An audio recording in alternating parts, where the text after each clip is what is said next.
अस्सलाम वालेकुम जी। इतवार का रोज़ है, वैसे तो ठंडा ही होता है, खबरों के एतबार से बात कर रहा हूँ, लेकिन आज बड़ी मज़े मज़े की खबरें हैं। 3-4 हैं, वो आपके सामने रखते हैं बारी बारी। अस्सलाम वालेकुम सर। बॉस से आज़म आप मानते नहीं हैं क्या सूबों वाला मामला? हाँ। सर वो देखें, आज भी 2-3 कॉन्फ्रेंसें फड़का दी हैं जिन लोगों ने की हैं, हमें पता है वो कहाँ से बोल रहे हैं और किस किस ने उनको। एस्टेब्लिशमेंट सर, सिंपल सी बात है। तो आज फिर मामला चला पड़ा है और ये रुकना नहीं है, आगे ये चल रहा है। तो चलता रहे। आपका मतलब है चलता रहे, सूबे नहीं बनने? सूबे नहीं बनने। हाँ सर, वो तो फिर अगली सूरत हाल तो ये निकलती है ना हुजूर कि फिर किसी ने को तो अलहदा होना पड़ेगा हुकूमत से। वो अलग मामला है। हाँ। वो मामला दूसरा है। सूबे नहीं बन रहे। अच्छा जी, ये बात मैं आपको बता रहा हूँ। चलें, दो एज चीजें ऑफ टुडे हाँ। पाकिस्तान मुस्लिम लीग नून और Peoples Party, actually what was being discussed ना, वो ये जी। था कि बताएं कि नए एडमिनिस्ट्रेटिव यूनिट्स होने चाहिए कि नहीं होने चाहिए, 20 होने चाहिए या 28 होने चाहिए, कराची और गवादर को विफाक के अंडर होना चाहिए कि नहीं होना चाहिए। गुफ्तगू चल रही है जी, यहाँ पे, कोई डिक्टेट अभी एज सच कर नहीं रहा। ये वही वाली बात है जो मोहसिन नकवी साहब ने कहा कि आप अपना प्लान दे दीजिए, हम अपना देते हैं, बनने तो हैं, अगर आपका बेहतर है तो उसको डिस्कस कर लेंगे, उसके मुताबिक बना देंगे। चलें जैसे आप, मतलब अफहाम तफहीम के साथ, ये है बात। देखिए सवाल ये है कि सूबे अगर बनाने हैं तो बनाने के लिए क्या करना है। ठीक है, बनाने के लिए 2/3 मेजोरिटी चाहिए ऊपर कौमी असम्बली में। हर सूबाई असम्बली को 2/3 चाहिए। जी जी, ऐसा ही है ना? ठीक। वो 2/3 कहाँ से लाएंगे? कहाँ से लाएंगे? हाँ, सूबाई असेंबली वाली, जी, ऊपर वाली? पंजाब में 2/3 कहाँ से लाएंगे? पंजाब में पीटीआई साथ मिल सकती है। कैसे मिलेगी? वो तो जब मिलेगी सिर्फ सऊदी मिलेगी। अब यानी पीटीआई के बगैर गुजारा नहीं है, आप ये कह रहे हाँ हैं? बिल्कुल ऐसे ही। अगर तो पीटीआई के बगैर गुजारा नहीं तो पीटीआई क्या मांगेगी? पीटीआई इमरान खान साहब के लिए रिलीफ मांगेगी, अपनी पूरी जमात के लिए इमरान relief खान मांगेगी। हाँ सिंपल सी बात है ना, बिल्कुल ऐसे ही है। वो देना है किसी ने। ये तो हाँ, एक और चीज़ है, ये पॉइंट आपका आला है। वो बात यूं है कि राना सनाउल्लाह साहब प्रोग्राम में एक में बैठे हुए थे, अभी नहीं जब ये बहस गरम थी, उस वक्त वो ये कहने लगे कोई आईनी तरीका तो बताएं ना, कोई आईनी तरीका तो बताएं ना, लेकिन वो कहते थे हो जाएगा आईनी तरीका। अब वो जो रेफरेंडम वाली बात है जी, जी। कि रेफरेंडम के साथ हम उसको कर लें और उसके लिए भी 2/3 बाईपास करें, उसके लिए भी 2/3 चाहिए होगी। पहले देखिए, ये इतना सादा खेल नहीं है। मसला ये है कि जो बातें कर रहे हैं जो लोग, इनके पास वोट कितने हैं। एक आज जो बात हो रही है वो अगेन एसडीपीआई का एक वो सेमिनार टाइप है जहाँ पे मियां आमिर साहब एमक्यूएम पाकिस्तान कर रही है। अच्छा, एमक्यूएम पाकिस्तान कर रही है। एमक्यूएम पाकिस्तान इसके सिवा और क्या करे? उनका तो उनका तो पुराना काम है। ठीक है, नहीं वो तो मसला, लेकिन उनका विफाक के अंदर लाने का नहीं। जी ठीक है, हाँ एग्जैक्टली। तो अब प्रॉब्लम ये है कि आपने बनाने कैसे हैं? गुफ्तगू करते रहे, जितनी मर्जी करते रहे, आप और मैं भी कर रहे हैं, शुगल चल रहा है। आप और मैं कितने अरसे से पूरे पाकिस्तान की सबसे बड़ी जमात पाकिस्तान तहरीक इंसाफ रो नहीं रहे कि अदलिया की खुद मुख्तारी बहाल की जाए, दस्तूर की अमलदारी को यकीनी बनाया जाए, कानून की हुक्मरानी कायम की जाए। ये कह नहीं रहे? बिल्कुल हाँ, नहीं वो तो नहीं हुआ। लेकिन उसी अच्छा, वो सबके ना होने से, उस सबके ना होने से 26वीं 27वीं तरमीम हुई है जी। 2/3 कैसे मिली है, कैसे दिलवाई है, ये अब सबके आप सामने 2/3 कहाँ करेंगे? देखिए, इसका एक आसान हल है, मैं आपको बता रहा हूँ। वो आसान हल मैं तकरार की कीमत पे बता रहा हूँ, और वो ये है कि बलूचिस्तान असम्बली से करारदाद मंजूर करवाना। कहीं से काम तो शुरू करें, प्रैक्टिकल काम होगा ना। हाँ ठीक है भाई, बलूचिस्तान असम्बली है, वहां पे सब कुछ हो सकता है। तो वहां से एक करारदाद मंजूर करवा लें कि जनाब हम अपना कुछ 700 किलोमीटर का साहिली इलाका, ठीक है, लंबा और डेप्थ में इतना, ठीक है ना, वो हम विफाक को हैंड ओवर करते हैं और वो कहते हैं कि जनाब आप इसको नया सूबा बनाएं या इसको बरह रास्त कुछ करें। नहीं, ये सब कुछ साथ साथ होना ना, कैसे होगा? अभी नहीं होना, यही तो बात है। वो जो प्लान नकवी साहब बताते हैं उसमें वो तो ये कहते हैं कि आप एडमिनिस्ट्रेटिव यूनिट्स की वो जो बात करते हैं, ये अभी सब कुछ हो जाएगा, अगली टर्म के अंदर इंप्लीमेंट होगा। करें बलूचिस्तान असम्बली से इस टर्म में कराना ना, 2.5 साल रह गए तो करारदाद मंजूर करवा लें, क्योंकि 2.5 साल तो एक जिले को सीधा करने में लग जाते हैं। मसला ये है कि आप बलूचिस्तान चले जाते हैं, जितना बड़ा मसला, बलूचिस्तान तो एक प्रॉपर एक सिक्योरिटी प्रोविंस है, सिंपल एज दैट, तो वहां पे कर लें। नहीं वो ठीक बात है। पॉइंट ये है कि पंजाब सिंध मामला इन दोनों पता है क्या, जो जब भी मैं ये बात करता हूँ, ठीक है, आप इसरार करते हैं कि ये गुफ्तगू हो, ये देखें जी हबीब साहब आप तो कह रहे थे ठंड प्रोग्राम शुरू हो गया, ये तो फिर से काम शुरू हो गया। मैं आपको हमेशा एक ही जवाब देता हूँ, बलूचिस्तान की तरफ देखें, बलूचिस्तान में एक करारदाद मंजूर करवा लें। नहीं सर, बांग्ला ही जब पंजाब और सिंध का है। अच्छा भाई, जब साहिली एक सूबा बनाना है, साहिली इलाके को वफाक ने लेना है। अच्छा चले हम उस पर बार बार नहीं जाते। भाई बलोचिस्तान में भी सूबे बनने हैं कि नहीं बनने हैं? बनने हैं ना, तो वो बनवा ले, एक तो बने। जहां से ये बात शुरू हुई थी कि कोलैप्स कर चुका सिस्टम, वो मशहूर ज़माना मोहसिन नकवी साहब का जो डायलॉग है, शहबाज शरीफ साहब आज बता रहे थे कि नहीं, इकोनॉमी उड़ान भर रही है, कर्ज लेने वाली कौमें। सूबों पे आप कायल हुए हैं या खामोश? वही बताने लगा हूं कि बुनियादी तौर पे महसूस ये हुआ कि शहबाज शरीफ साहब गोया जवाब दे रहे हो मोहसिन नकवी साहब को। ठीक है, यहाँ पे एक दूसरे के साथ वो कहनी बेटी को और सुनानी बहू को, ये मामला चल रहा है यहाँ पे। ये राना सनाउल्लाह साहब जब बैठ के आते हैं ना, किसकी बात, किसने कहा है, ये पीछे से कहां से पता उनको भी है, वो जवाब इसी तरह से चल रहे होते हैं। तो मैं शहबाज शरीफ साहब इस वजह से आ रहा था, एक बड़ी अजीब सी बात उन्होंने की, वो उन्होंने कहा कि कर्ज लेने वाली कौमें ऊपर जाती हैं, आगे बढ़ती हैं। अच्छा, मॉडर्न इकोनॉमीज में जो डेट्स होते हैं अगर प्रूडेंटली यूज किए जाएं, वाकई उनका फायदा होता है। लेकिन यहाँ पे अब पता है इनको मुसल्लत करने वालों को भी कि इन्होंने कर क्या दिया हुआ है। आज की बात है 364 बिलियन का सर्कुलर डेट में इजाफा हो गया सिर्फ, और सीपैक आपकी लाहौर के अंदर है बहुत सारी। बिल्कुल जी, देखिए जो डेट है पाकिस्तान का डेट, वो मर्ज क्यों है, और डेट जो प्राइम मिनिस्टर कह रहे हैं वो अच्छा क्यों? ठीक है ना, फर्क है ना, दो तरह के डेट है। दो तरह दो तरह के कर्ज होते हैं। अच्छा। एक कर्ज ये होता है कि आपने मकान बनाना है, आप किराए पे रह रहे हैं, आपने मकान बनाना है, आपने एक एसेट बना लिया है और उसका कर्ज आप आहिस्ता आहिस्ता करके उतारते जाएंगे। ठीक है, ठीक है। एक कर्ज है कि रोटी खानी है, ये कभी नहीं उतरेगा। पाकिस्तान का जो कर्ज है, जो ज्यादा बड़ा हिस्सा है उसका, वो है कि रोटी खानी। रोटी के लिए लिया जाने वाला कर्ज कभी नहीं उतरता, और ये कौमों को बर्बाद कर देता है।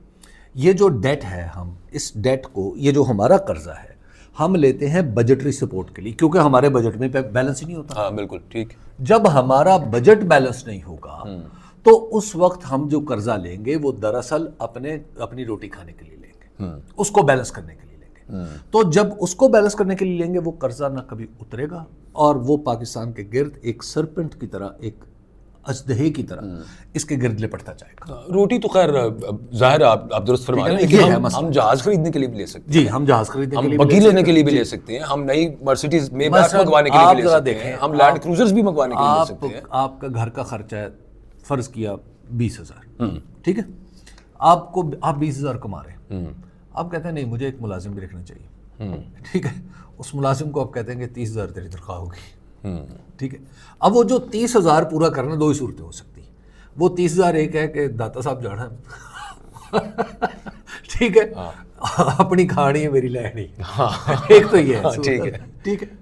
अच्छा, दूसरी सूरत ये है कि जनाब आप कर्ज लेके उसको पैसे दें, और वो घर में जो खाना होगा उस खाने में भी एक हिस्सेदार पैदा हो गया, तो आपका खर्च ऊपर से 20 से 25 चला गया, और यहाँ पर जो मामला होगा वो 30, यानी 30,000 इसका भी देना पड़ेगा, तो आपको 35, फिर बिजली भी चलेगी, पंखा भी चलेगा, सब कुछ चलेगा ना, तो खर्चा कहीं से कहीं चला जाएगा।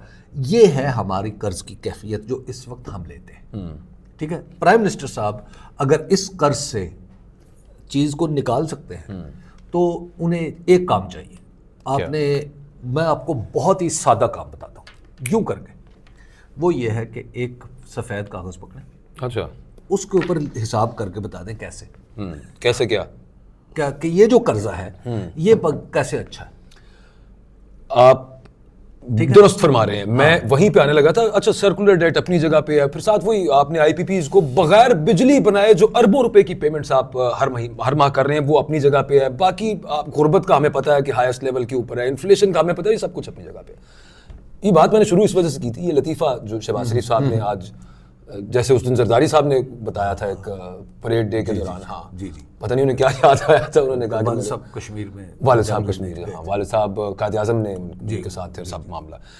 ये कल क्या हुआ है, आज़ाद कश्मीर में ये फैमिली लिमिटेड पार्टी बैठे हैं, खुदा की कसम उठा के देख लें आप, अगर वहां पे आपको मरियम नवाज साहिबा तारीफें करती नजर आए शहबाज शरीफ साहब की, जो कुछ है शहबाज शरीफ साहब की वजह से पंजाब ये है, शहबाज शरीफ साहब बता रहे हैं पाकिस्तान ये है, नवाज शरीफ बता रहे हैं कि ये दोनों ये हैं जी।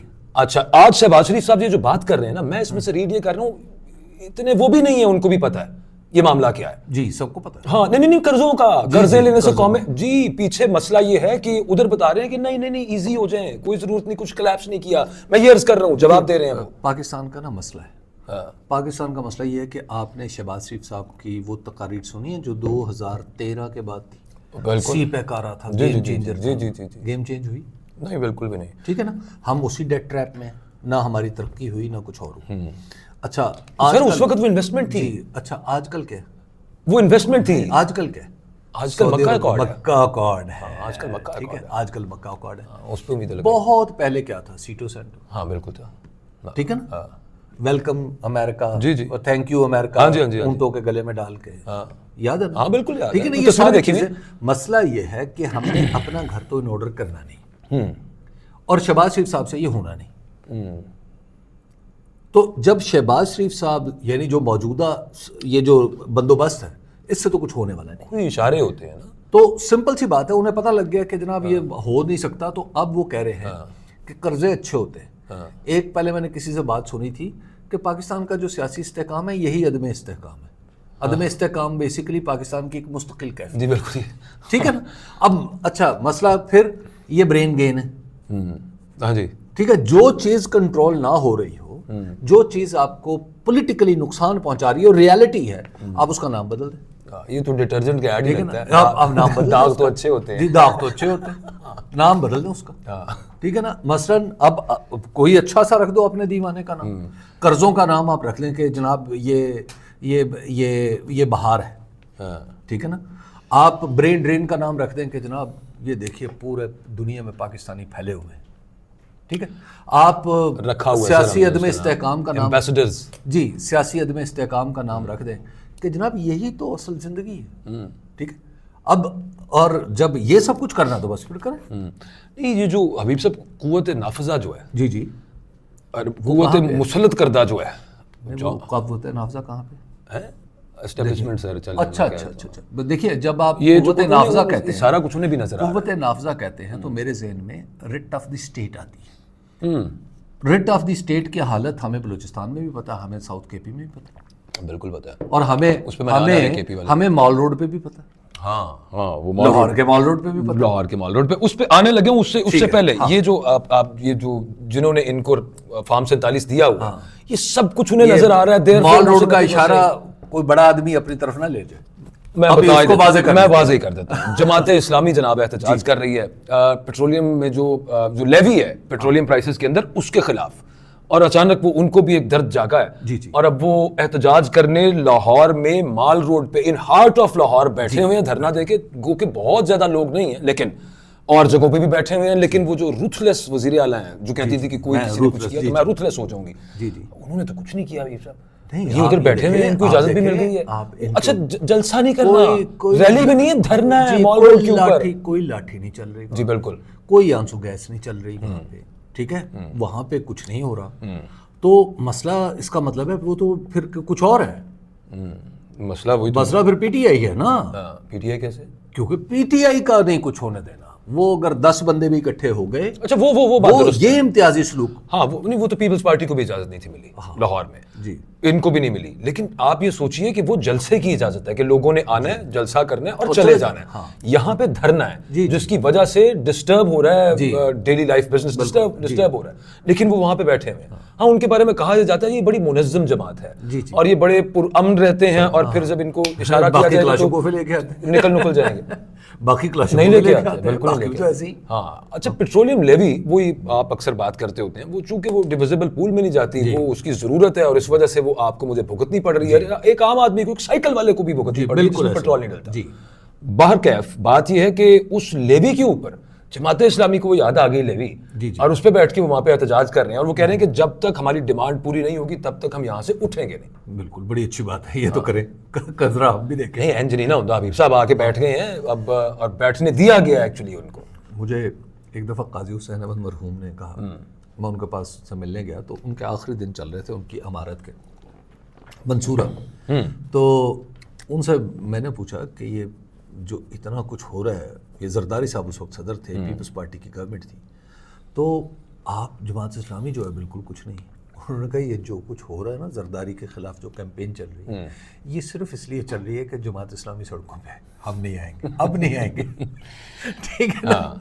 तो बात यह है, नईमुर रहमान साहब आ गए। I am reading something else into it also which is नहीं वो इतना वो नहीं है, व्हिच इज के चूंकि ईरान अमेरिका जंग वाला मामला, वो अब भी ईरान उधर से टैंकर उड़ा रहा है, वो वहां से उधर मार रहे हैं और प्राइसेस सोर कर रही हैं, बढ़ रही हैं पेट्रोलियम की, वो और बढ़नी है। पहले इन्होंने डेली मैकेनिज्म जो लगाया वो इसी वजह से है कि जनाब वो फौरन पता ना चले तो हमारे पे वहां वो रोज बंदा पेट्रोल पंप पे जाता है तो समझ आती है वो तेरी खैर एक ही हो गया।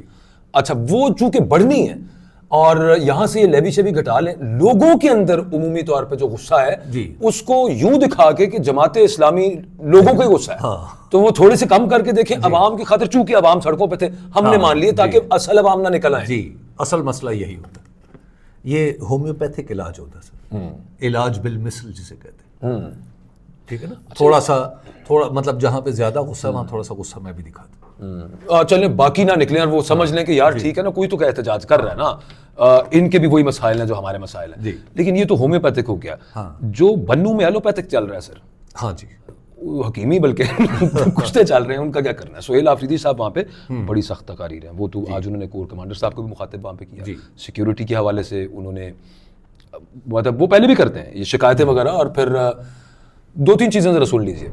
एक ये कि वहाँ पे जो सिक्योरिटी चेक पोस्ट्स हैं उनके हवाले से उन्होंने सिक्योरिटी ऑफिशियल्स को मुखातिब करके कहा कि ये अगर अवाम की हिफाजत के लिए तो अवाम देख लेते हैं इस मामले को। सेकंड, उन्होंने ज़िलाई इंतज़ामिया को कहा कि मैं पेशावर पहुंचूं इससे पहले ये पोस्ट्स आप हटा दें, ये स्ट्रेट हेड ऑन कोलिजन की तरफ एक मामला है। तीसरा, वहां पे हबीब साहब लोगों ने डी चौक डी चौक डी चौक के नारे लगाए कि डी चौक चले। और चौथा ये कि एक बड़ी तादाद में लोग वहां पर मौजूद थे और चार्ज थे। पांचवा ये कि सोहेल आफरीदी ने कहा कि मैं खुद लीड करूंगा, मीनिंग देयर बाय इन सबको इकट्ठा करके कि वो जो उनकी रिलेंटलेसनेस है ना वो नजर आ रही है, उनकी जो अजीमत जो है उनके इरादे में वो दिखाई दे रही है। तो ये मामला क्या आपको आगे राह पकड़ता नजर आ रहा है? देखिए जी, इस मामले को समेटा जा सकता है अभी और 27 सितंबर तक समेटा जा सकता है, और उस लम्हे तक समेटा जा सकता है जब तक वहां से ये पाबरुकाब नहीं हो जाते। ठीक है। अच्छा, एक दफ़ा मामला जब आगे बढ़ जाता है, ठीक है, वहां से आगे बढ़ जाता है, तो फिर ये मैटर नहीं करेगा कि बंदे कितने कम है ज़्यादा है। ठीक है, ये 20 लाख है, 19 लाख है, 18 लाख है, 1 लाख है, तो 20 से ज़्यादा ये कोई फर्क नहीं पड़ेगा। ठीक है, उसके बाद फिर पॉलिटिकल सिचुएशन दोनों को बंद गली में ले जाएगी।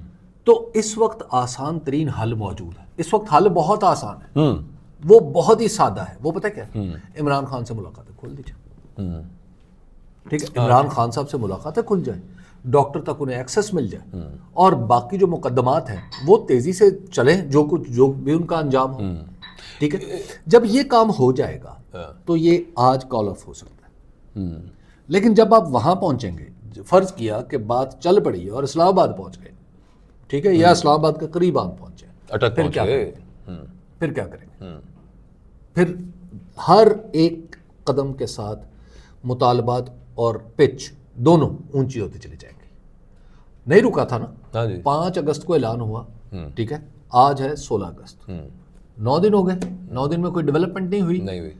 9 दिन बाद जुबान देखें सोहेल आफरीदी जी। अच्छा, और आगे से नारे देखें। अच्छा, कई तो ऐसे हम यहाँ पे बता नहीं सकते। अच्छा, शुक्र करें कि ये डी चौक के नारे लग रहे हैं।